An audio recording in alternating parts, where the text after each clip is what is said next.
Mga kapuso, aton hibaloon ang lakat sang panahon kaupod si Pag-asa weather forecaster Michael Viola. Magandang araw po sa inyong lahat at narito ang pinakahuling update hinggil sa lagay ng ating panahon ngayong araw ng Martes, May 18, taong 2021. Ang Intertropical Convergence Zone o ITCZ ang nakakaapekto o nagdadala ng kalat-kalat na pag-ulan sa malaking bahagi ng Mindanao. Samantala, easterlies o yung hangin na nagmumula sa silangan ang nakakaapekto sa natitirang bahagi ng ating bansa. Dito sa atin, sa probinsya ng Iloilo at natitirang bahagi ng Western Visayas, ay generally fair weather po liban lang sa posibilidad ng mga isolated na pag-ulan o di kaya pagkidat at pagkulog, dala po ito ng epekto ng easterlies.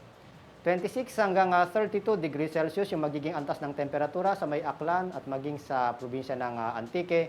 Samantalang 27 hanggang 32 degrees Celsius naman ang sa natitirang bahagi ng Western Visayas.